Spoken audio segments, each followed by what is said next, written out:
Friends, welcome back to my channel. ಇನ್ನೂ ಯಾರು ನಮ್ಮ ಚಾನಲ್ ಸಬ್ಸ್ಕ್ರೈಬ್ ಮಾಡಿ ಅಂತಂದರೆ ಸಬ್ಸ್ಕ್ರೈಬ್ ಮಾಡಿ, ಪಕ್ಕದಲ್ಲಿರೋ ಬೆಲ್ ಐಕನ್ನ ಪ್ರೆಸ್ ಮಾಡಿ. ಇವತ್ತು ಒಂದು ವಿಡಿಯೋದಲ್ಲಿ ಒಳ ಮೀಸಲಾತಿ ಯಾವ ಹಂತದಲ್ಲಿದೆ, ನಮ್ಮ ಗೌರ್ಮೆಂಟ್ ಜಾಬ್ ನೋಟಿಫಿಕೇಷನ್ ಯಾವಾಗ ಮಾಡ್ತಾರೆ, ಇನ್ನು ಲೇಟಾ ಅಥವಾ ಬೇಗ ಮಾಡ್ತಾರೆ ಎಂಬುದರ ಬಗ್ಗೆ ವಿತ್ ಪ್ರೂಫ್ ತೋರಿಸ್ತೀನಿ. ಎನ್ ನಾಗಮೋಹನ್ ದಾಸ್ ಅವರೇ ಖುದ್ದಾಗಿ ಪತ್ರಿಕೆಯಲ್ಲಿ ಪ್ರಕಟಣೆಯನ್ನು ಹೊರಡಿಸಿದ್ದಾರೆ. ಅದೇನಪ್ಪ ಅಂತಂದರೆ, ಇದು ಬೆಂಗಳೂರು ಕಚೇರಿಯಿಂದ ನೋಟಿಫಿಕೇಷನ್ ಹೊರಡಿಸಿರುವಂಥದ್ದು. ನೋಡೋಣ ಬನ್ನಿ. ಕರ್ನಾಟಕ ನ್ಯಾಯಮೂರ್ತಿ ಎನ್ ನಾಗಮೋಹನ್ ದಾಸ್ ಅವರ ಏಕಸದಸ್ಯ ವಿಚಾರಣೆ ಆಯೋಗ.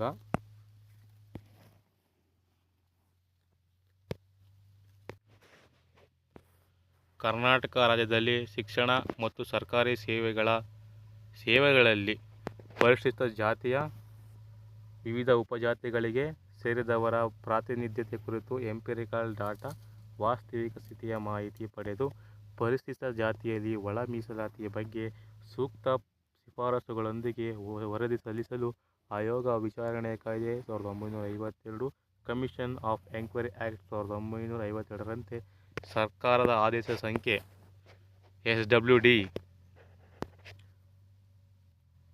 8/SLP/2024 P1 ಬೆಂಗಳೂರು ದಿನಾಂಕ 12/11/2024ರಲ್ಲಿ ಮಾನ್ಯ ಕರ್ನಾಟಕ ಉಚ್ಚ ನ್ಯಾಯಾಲಯದ ನಿವೃತ್ತ ನ್ಯಾಯಾಧೀಶರಾದ ಶ್ರೀ ಎನ್ ನಾಗಮೋಹನ್ ದಾಸ್ ಅವರ ಅಧ್ಯಕ್ಷತೆಯಲ್ಲಿ ಏಕಸದಸ್ಯ ಆಯೋಗವನ್ನು ರಚಿಸಲಾಗಿದೆ.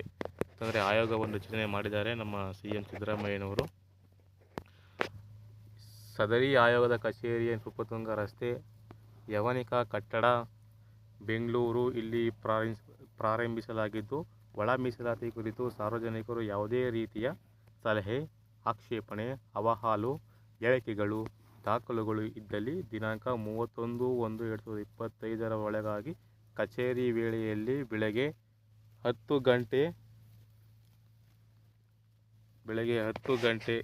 ಗಂಟೆಯಿಂದ ಸಂಜೆ 5 ಗಂಟೆಯವರೆಗೆ ಕಚೇರಿಗೆ ಖುದ್ದಾಗಿ ಅಥವಾ ಅಂಚೆ ಮೂಲಕ ಕಾರ್ಯದರ್ಶಿಗಳು